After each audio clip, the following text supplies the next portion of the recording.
ការវាយប្រហាររបស់កងទ័ពអាកាសអ៊ុយក្រែនបានបំផ្លាញទីតាំងកងទ័ពរុស្ស៊ីនៅក្នុងទីក្រុងទូរ៉ែតអគ្គស្នងការនៃកងកម្លាំងប្រដាប់អាវុធបានរាយការណ៍ដល់ថ្ងៃទី23ខែមីនាថាកងទ័ពអាកាសរបស់អ៊ុយក្រែនបានធ្វើការវាយប្រហារនិងបំផ្លាញការប្រមូលផ្ដុំនៃកងទ័ពរុស្ស៊ីនៅក្នុងទីក្រុងទូរ៉ែតនៃតំបន់ដូណេតកាលពីថ្ងៃទី21ខែមីនា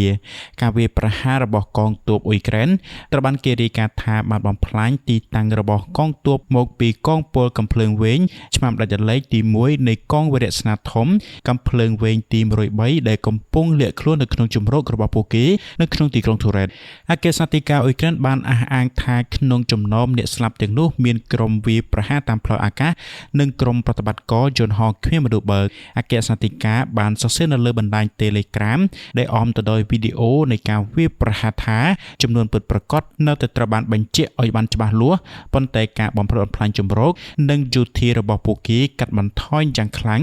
នៅសមត្ថភាពរបស់យោធារុស្ស៊ីក្នុងប្រតិបត្តិការប្រកបទៅដោយប្រសិទ្ធភាពនៅក្នុងទីក្រុងទូរ៉ែតទីក្រុងទូរ៉ែតដែលស្ថិតនៅចម្ងាយប្រហែលជា20គីឡូម៉ែត្រភាគនិរតីនៃទីក្រុងបាត់មុខបានឃើញការប្រយុទ្ធគ្នាយ៉ាងខ្លាំងក្លាក្នុងរយៈពេលប៉ុន្មានខែថ្មីៗនេះហើយអ៊ុយក្រែនបានបើកការវាយបកវិញនៅចុងខែកុម្ភៈនិងដើមខែមីនាទីក្រុងនេះបានបាត់បង់ការកាន់កាប់ភាគច្រើនដោយកងទ័ពរុស្ស៊ីប្រធានាធិបតីអ៊ុយក្រែនលោក Volodymyr Zelensky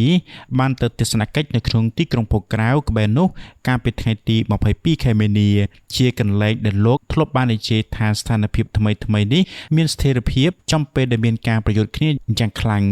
លោកបានប្រមានថារុស្ស៊ីកំពុងព្យាយាមវាយលុកជាថ្មីនៅផ្នែកផ្សេងទៀតនៃសមរភូមិជមុខរួមទាំងតំបន់ខាគីវដោយលេខកងកម្លាំងអ៊ុយក្រែនក៏បានធ្វើការរំដោះនៅភូមិណាឌីយ៉ាក្នុងតំបន់លូហានដោយដណ្ដើមបាន3គីឡូម៉ែត្រការ៉េពីការកាន់កាប់របស់រុស្ស៊ីមកវិញកងពលតូចវាប្រហារទី3បានរាយការណ៍នៅថ្ងៃទី23ខែមីនាប្រតិបត្តិការរយៈពេល30ម៉ោងត្រូវបានអនុវត្តដោយកងពលតូចវាលោកទី3ជាពិសេសកងវរស្នាតូចទី1កងពលតូចបានបង្ហោះវីដេអូក្រាហ្វិកពីប្រតិបត្តិការដែលអាចមើលទៅបាននៅទីនេះបង្ហាញពីរថពាសដេកដែលកំពុងបាញ់ឆ្លងកាត់វាលចំហមួយហើយទាហានអ៊ុយក្រែនបានធ្វើការបាញ់នៅក្នុងព្រៃក្បែរផ្ទះដែលបំផ្លាញចោលទាហានរុស្ស៊ីបានស្លាប់ជាច្រើននាក់ត្រូវបានបង្ហាញនៅក្នុងវីដេអូបើទោះបីជាកងពលតូចមិនបានបញ្ជាក់ពីចំនួនអ្នកស្លាប់និងរងរបួសក៏ដោយលោក Andriy Belsky មេបញ្ជាការកងវរស្នាធំទី3បាននិយាយថាការចាប់យកអ្នកទោសធ្វើជាខ្មាំងសត្រូវមានការខិតខំប្រឹងប្រែងអស់រយៈពេល2ខែហើយកងវរស្នាធំមេកានិកចំនួន2ត្រូវបានវាយលុកកងទ័ពរុស្ស៊ីទី752និងទី254ភូមិនេះស្ថិតនៅលើគែមភាគខាងលិចនៃតំបន់លូហានចម្ងាយប្រហែលជា3គីឡូម៉ែត្រពីព្រំដែននៃតំបន់ខាគីវវាត្រូវបានដណ្ដើមយកដោយរុស្ស៊ីនៅក្នុងខែមីនាឆ្នាំ2022ហើយបន្ទាប់មកត្រូវបានរំដោះវិញនៅក្នុងខែតុលាឆ្នាំ2022មុនពេលដែលត្រូវបានកាន់កាប់ជាលើកទី2តំបន់លូហាននៅតែត្រូវបានកាន់កាប់ស្ទើរតែទាំងស្រុងដោយកងកម្លាំងរុស្ស៊ីយោងតាមអគ្គស្នងការនៃកងកម្លាំងប្រដាប់អាវុធអ៊ុយក្រែនបានឲ្យដឹងថានៅថ្ងៃកន្លងមកមានការប៉ះទង្គិចគ្នាចំនួន147លើកនៅតាមបណ្ដោយភ្នែកជមុកមួយថ្ងៃមុនកងទ័ពអាកាសអ៊ុយក្រែនបានធ្វើការវាយប្រហារដោយជោគជ័យទៅលើកងទ័ពរុស្ស៊ីនៅក្នុងជម្រកមួយនៅក្នុងទីក្រុងទូរ៉ែតនៃតំបន់ដូណេតដោយបានសម្លាប់ក្រុមវាយប្រហារនិងប្រតិបត្តិការជនហោះគ្មានមនុស្សបើកជាច្រើននាក់ងាកទៅចាប់អារម្មណ៍ប្រធានាធិបតីសហរដ្ឋអាមេរិកលោក Donald Trump ឯនោះវិញបាននិយាយថាកិច្ចខិតខំប្រឹងប្រែងដើម្បីបញ្ចប់សង្គ្រាមនៅអ៊ុយក្រែនស្ថិតនៅក្រោមការគ្រប់គ្រងប៉ុន្មានម៉ោងមុនការវាយប្រហារដោយជនហោះគ្មានមនុស្សបើកដ៏ធំរបស់រុស្ស៊ី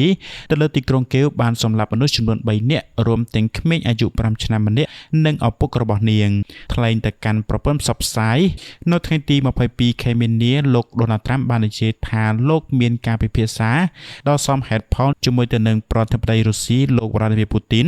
លោក Donald Trump បានប្រាប់សារព័ត៌មាន Travis ក្នុងអំឡុងពេលបទសម្ភាសន៍នៅលើយន្តហោះ Air Force One ថាខ្ញុំគិតថាមាននរណាម្នាក់នៅលើពិភពលោកដែលនឹងបញ្ឈប់លោក Putin លើកលែងតែខ្ញុំហើយខ្ញុំគិតថាខ្ញុំអាចបញ្ឈប់លោក Putin បានយើងបានពិភាក្សាគ្នាដោយសមហេតុផល ហើយលោកដូណាល់ត្រាំគ្រាន់តែចង់ឃើញប្រជាជនឈប់បាញ់សម្លាប់គ្នាប៉ុន្មានម៉ោងបន្ទាប់ពីការសម្ភាសទីក្រុងគៀវត្រូវបានវាយប្រហារដោយយន្តហោះគ្មានមនុស្សបើកាមីកាសរបស់រុស្ស៊ីបានសម្លាប់មនុស្សចំនួន3នាក់និង10នាក់ផ្សេងទៀតបានរងរបួសលោកដូណាល់ត្រាំបានសន្យាថានឹងមានបទឈប់បាញ់នៅអ៊ុយក្រែនចាប់តាំងពីលោកចូលកាន់តំណែងនៅក្នុងខែមករាប៉ុន្តែការពិភាក្សាជាមួយទៅនឹងរុស្ស៊ីរហូតមកដល់ពេលនេះបានផ្ដល់លទ្ធផលតិចកាលពីថ្ងៃទី18ខែមីនាទីក្រុងមូស្គូបានប្រកាសថាខ្លួនបានចូលព្រមទៅលើបទឈប់បាញ់រយៈពេល30ថ្ងៃដែលស្នើឡើងដោយសហរដ្ឋអាមេរិកទៅលើហេដ្ឋារចនាសម្ព័ន្ធថាមពលអ៊ុយក្រែនបន្ទាប់ពីមានការអំពាវនាវរវាងលោកពូទីននិងលោកដូណាល់ត្រាំគណៈពេលដែលសេតវិមានបានប្រពបទឈប់បាញ់មួយផ្នែកជនស៊ីវិលរាប់សិបនាក់នៅក្នុងប្រទេសអ៊ុយក្រែនត្រូវបានសម្លាប់ដោយការវាយប្រហាររបស់រុស្ស៊ីចាប់តាំងពីការអនុវត្តរបស់ខ្លួនលោកដូណាល់ត្រាំបានប្រាប់ស្ថាបនិកនៃសារព័ត៌មានមួយថាលោកមានទំនាក់ទំនងល្អជាមួយទៅនឹងលោកពូទីននិងប្រធានាធិបតីអ៊ុយក្រែនលោក Volodymyr Zelensky បើទោះបីជាមានការដោះដូរគ្នាយ៉ាងក្តៅគគុកនៅក្នុងការិយាល័យរៀងពងក្រពើកាលពីខែមុនដោយនាំឲ្យលោក Zelensky ដែលចេញពីសេតាវិមានមុនការកំណត់ដោយមិនចុះហត្ថលេខាទៅលើកិច្ចព្រមព្រៀងសម្រាប់ប្រែរបស់អ៊ុយក្រែនក្រុមអ្នកចរចារបស់សហរដ្ឋអាមេរិកក្រុងនឹងជួបដោយឡែកពីគ្នាជាមួយទៅនឹងគណៈប្រតិភូអ៊ុយក្រែននិងរុស្ស៊ីនៅក្នុងទីក្រុងរីយ៉ាតនៅថ្ងៃទី24ខែមីនាដើម្បីពិភាក្សាអំពីសំណើបទឈប់បាញ់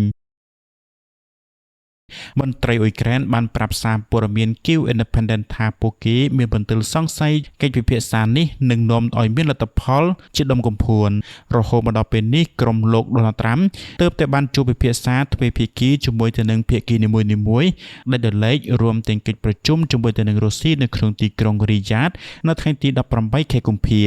និងនៅក្នុងទីក្រុងអ៊ីស្តានប៊ុលនៅថ្ងៃទី27ខែកុម្ភៈជាមួយទៅនឹងអ៊ុយក្រែននៅក្នុងទីក្រុងចាដាតនៅថ្ងៃទី11ខែមីនាចំណុចវិទ្យាស្ថានសម្រាប់ការសិក្សាសង្គ្រាមហៅកាត់ថា INW បានរាយការណ៍នៅថ្ងៃទី21ខែមីនាថាក្រុមមន្ត្រីរុស្ស៊ីកំពុងពង្រីកការអះអាងនៃការវាយប្រហាររបស់អ៊ុយក្រែនទៅលើទឹកដីរុស្ស៊ីដើម្បីបង្ហាញអំពីភាពត្រឹមត្រូវនៃការបដិសេធការចរចាសន្តិភាពនិងការបន្តសង្គ្រាមវិទ្យាស្ថានបានកត់សម្គាល់ថាអ្នកនាំពាក្យវិមានក្រំឡាញ់លោក Dmitry Peskov បានប្រើការបដិសេធរបស់អ៊ុយក្រែនចំពោះការជួបពាក់ព័ន្ធក្នុងអគ្គិភ័យស្ថានីយ៍ចែកចាយអូស្មန်នៃទីក្រុងស៊ូសាដើម្បីទម្លាក់ការសង្ស័យទៅលើភាពជាក់លាក់របស់ទីក្រុងគៀវទន្ទឹមនឹងនេះអ្នកនាំពាក្យក្រសួងការបរទេសរុស្ស៊ីគឺលោកស្រី Maria Zakharova បានចោទប្រកាន់អ៊ុយក្រែនថាបានរំលោភទៅលើការផ្អាកដែលមិនទាន់ត្រូវបានសម្រេចចុងក្រោយទៅលើការវាយប្រហារលើហេដ្ឋារចនាសម្ព័ន្ធថាមពលហើយបានស្នើឲ្យសហរដ្ឋអាមេរិកទទួលខុសត្រូវចំពោះការគ្រប់គ្រងសកម្មភាពរបស់អ៊ុយក្រែនវិមានក្រំឡាំងបានរស់ឡើងវិញនៅរឿងរ៉ាវដែលធ្លាប់ស្គាល់ដែលបង្ហាញពីអ៊ុយក្រែនជាអ្នកឈ្លានពាននិងធ្វើសកម្មភាពក្រោមឥទ្ធិពលរបស់លោកខាងលិចអាញាធររុស្ស៊ីក៏បានចោទប្រកាន់កងកម្លាំងអ៊ុយក្រែនផងដែរថាបានកំណត់គោលដៅទៅលើរោងចក្រថាមពលនុយក្លេអ៊ែររុស្ស៊ីនិងប្រព្រឹត្តអកតកម្មសង្គ្រាមប្រឆាំងទៅនឹងជនស៊ីវិលរុស្ស៊ីកាលពីថ្ងៃទី21ខែមីនាគណៈកម្មាធិការស៊ើបអង្កេតរបស់រុស្ស៊ីបានចេញផ្សាយសេចក្តីសង្ខេបនៃការស៊ើបអង្កេតដែលកំពុងបន្តទៅលើការចោទប្រកាន់របស់អ៊ុយក្រែននៅលើរោងចក្រថាមពលនុយក្លេអ៊ែរនៃទីក្រុងខឹសនិងជនស៊ីវិលក្នុងតំបន់ការអះអាងទាំងនេះស្របទៅនឹងកិច្ចខិតខំប្រឹងប្រែងរបស់វិមានក្រំឡាញ់មុនដើម្បីបង្ខូចកិត្តិយសអ៊ុយក្រែននិងធ្វើឲ្យការគ្រប់គ្រងប្រទេសលោកខាងលិចចុះខ្សោយមន្ត្រីរុស្ស៊ីបានប្រើប្រាស់ការចោទប្រកាន់បែបនេះជាប្រចាំដើម្បីបង្វែរការយកចិត្តទុកដាក់ពីសកម្មភាពរបស់ទីក្រុងមូស្គូកងកម្លាំងរុស្ស៊ីបានប្រព្រឹត្តអកតកម្មសង្គ្រាមជាច្រើនទៅក្នុងប្រទេសអ៊ុយក្រែននិងបានធ្វើយុទ្ធាលើរោងចក្រថាមពលនុយក្លេអ៊ែរសាបូរីចានិងបានកាន់កាប់ដោយបង្កគ្រោះថ្នាក់ដល់សុវត្ថិភាពរបស់វាកាលពីថ្ងៃទី14ខែកុម្ភៈជនហោគ្មានមនុស្សបើកឆាតហិតរបស់រុស្ស៊ីបានធ្វើការវាយប្រហារទៅលើរចនាសម្ព័ន្ធទប់ស្កាត់នៃរ៉េអាក់ទ័រChernobyl លេខ4ដែលបង្កើនការព្រួយបារម្ភបន្ថែមទៀតអំពីការមិនយកចិត្តទុកដាក់របស់ទីក្រុងមូស្គូចំពោះសន្តិសុខនុយក្លេអ៊ែរការចោទប្រកាន់ចុងក្រោយរបស់វិមានក្រំឡាំងបានកើតឡើងចំពេលដែលមានការពិភាក្សារវាងអ៊ុយក្រែននិងសហរដ្ឋអាមេរិកទាក់ទងទៅនឹងហេដ្ឋារចនាសម្ព័ន្ធថាមពលរួមទាំងរោងចក្រថាមពលដែលកាន់កាប់ដោយរុស្ស៊ីផងដែរទីក្រុងមូស្គូបានស្វែងរកការកេងប្រវ័ញ្ច ផ្សព្វផ្សាយពាក្យចចាមអារ៉ាមទាំងនេះដើម្បីរំខាន